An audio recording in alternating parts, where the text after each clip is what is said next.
So this is part 2 of lesson 13, RGB colors and classes. We're on mini lesson 6, so 13.6. And in this one, we're going to be using the values that we just created of our colors to add some style to this web page. So first thing we're going to do is look at the HTML code for the winter words. And we can see that snowy here is the only word that doesn't have the winter color. We can see it over here as well. So I need to make sure that I get that on there. So I'm going to add code to the HTML that'll give snowy the same winter blue as the other ones. So this is how we add a class. We can see the code here.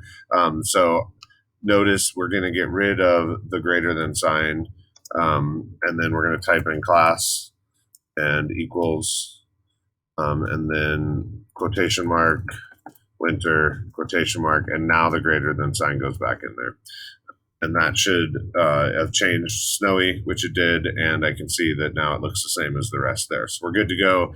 Then we're going to look inside the style sheet to find the rule that makes all the words in the winter class blue. So let's go to the style sheet. That's the .css.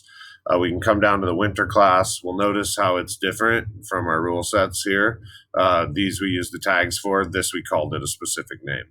And we're going to look at the RGB values so we can see the code here. So I had 195, 230, and 255, which is what matches down here. So we did pretty good with that one. Once I know that that's matched, I'm going to move on. Number 7 just gives you an example of what the code looks like in your HTML code. So we can see that even though this is a paragraph rule or element in our rule set, if we had a paragraph, this wouldn't change because we have the class added in there. So this is just a reference to your to what the code looks like. In lesson 8, we're adding some more rules. So our winter words should have the same color and font. So we want to find the CSS rule set in the style sheet that gives the winter words their style. So we're going to go to style sheet. We don't have a rule in there. So we're going to add a rule that changes the font of the winter words. So remember that's font style.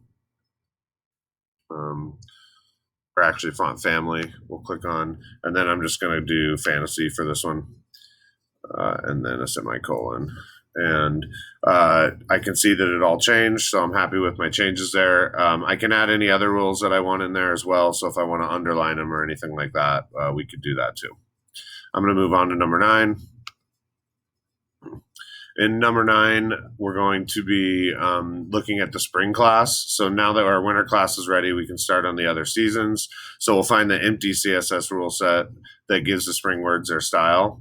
So I'm going to go to style, and then I can see that the spring set is empty. So I'm going to add 2 rules, one to give the text our spring color. So the first thing I'm going to do is do my RGB with parentheses. And right now I'm just copying right off of here. Why don't we hit enter and get some white space there to give it a little more, a little bit better of a look. So with my spring color, I started with 255 as my red, 230 as my green, and 100 as my blue value. So I've got that in.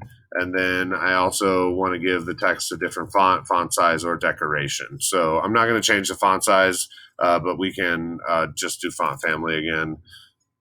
You can do whichever you want. And I'm going to pick, this time I'll pick inherit.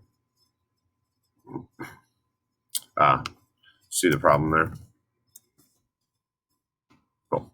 So now we got that all taken care of, and we should be there. Notice though, nothing yet has happened in my spring words over here. The reason for that is because we don't have the spring class element in our HTML page. We have to go back and do that.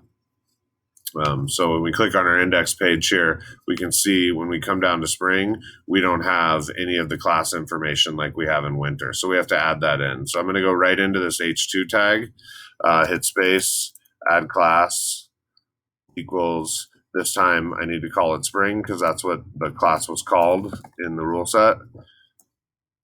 And then finish. Actually, my tag is finished because I did it right in there. So now if I want to make this quick and easy, I'm going to highlight it one time, hit Control C, and then I'm just going to go down into each one of these inside of that tag and hit Control V. And each time it should show up.